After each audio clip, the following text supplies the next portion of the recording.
obsi galaa jiruuti. Kan karoorsite miti kan Rabbi jedhe ta'a. Bakka garaan hanqattus of jibbuun eessaa ta'a. Hiree qaata barraa'eef sammuu koo maafan jeeqa. Bakka carraan koo jiru yoomiyyuu numan dhaqa. Qormaatni si mudatu biyya lafaa kanatti hunduu hojii Rabbiiti obsi. Maatii keenya nagaa waaqessin Murteessaa hin didan biyyaan ofiin ooduu. Tole jedhii fudhadhu carraa Rabbiin siif qabu. Akkam jirtu fayyum keessan naguma keessan jiruuf jireenyi isin biratti nu biratti hundu bareeda galata waaqa. Egaa har'a eessa jirra seetanii baabaa xiqqoo na jala qubee kaasu akkuma beektan kaasaa oolulleeti.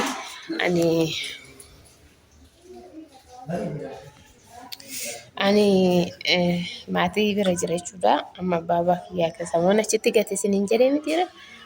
Na amma kana na jalaa dhukkubeeta mana yaalaa fidee jira. Mana yaalaa keessa irra jechuudha. Na jalaa dhukkubee amma kaasottuu na jedhee himu wallaalee dhugaa dubbachuudhaaf jechuudha. Amma maqaanis mataan keenya dhukkubee jennaan maatiitu hojjiseeni mana jira jechuudha. Baay'ee tokko bu'aa dhugaa garaan. Dhabeetaniif biraa ba'e jechuudha. Hin danda'u ofii kiyaan kubuu wayyaa. Nama kubuurra jechuudha keessattuu daa'ima dhugaa baay'ee ulfaata.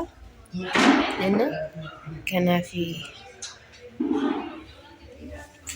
kunoo mana yaalaa jirra jechuudha argitanii. Mana yaalaa keessa jirra.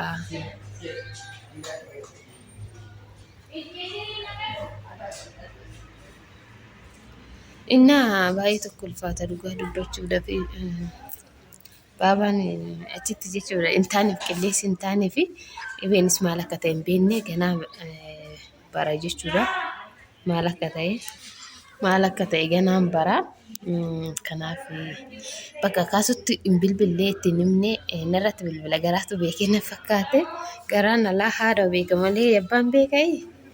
Beekonni erga qaatatti narratti bilbilaa jalaa kaasu baqa nafti kee keessa na oollate dhugaa dubbachuudhaaf amma erga ofne turre gara sa'aatii turree jira jechuudha. Bargeetti sa'aatii 3 moo 4 teenye orofaa qaba waan ta'eef egaa kanaaf waaqayyo si amaaru naan jedha dhugaa. Ofuma kiyyaa gatee deemee ofuma kiyyaa gatee amma ammoo ofuma kiyyaa la.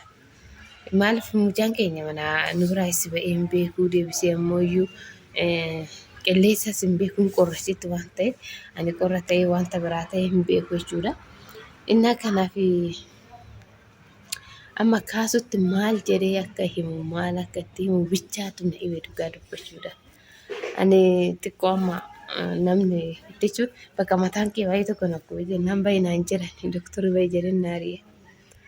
Kaza bakka mataan naas dura jechuudha. Ani durmaanuu mana yaalaa hundeeme natti hin tolu bakka maaf akka ta'e malee nakkoo jechuudha. Innaa kanaaf maatiitu biratti dafee. Maatii bira jira waaqayyo si haa fayyisuu waaqayyo irra si haa kaasuu hundi keessanuu amantaa qabdaniin si haa fayyuu irraa si haa kaasuu naan jedhaayi. Kaasutti maal jedhee akka himu bicha hin beeku jechuudha. Sun ulfaata.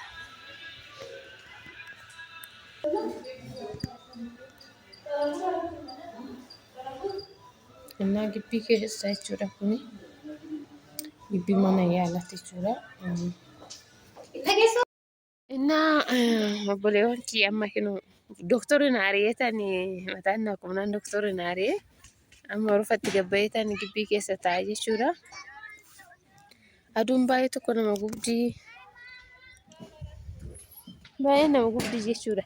Innaa as keessatti iddoo bashannanaati illee hin jira. Baay'ee das nama kan jedhudha. Isinitti mul'ate aduu jira waan ta'eef kanaa isiniin jira. Garaa kiyya na da'abe dhugaa waaqa garaa kiyya na rifata bakka maaf akka ta'e hin beekoni. Garaa kiyya bitti na jira.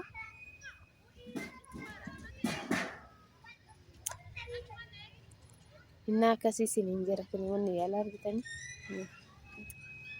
Waa'ee tokko bareeda gibbiin isaa keessa.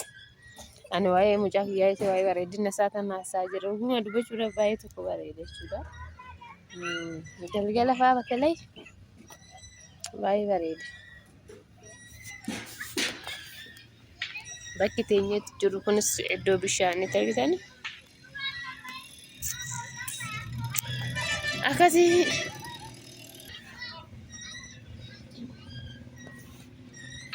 inni akkasii isiniin jira buleewwan kiyyaa dhugaa kaannaa keessaniin yaadaddaa mucaa kiyya dhugaa amma gaabbiin jira maal akkana jala hin beeku waan ta'eef innaan ulfaata dhugaa dubbachuudhaaf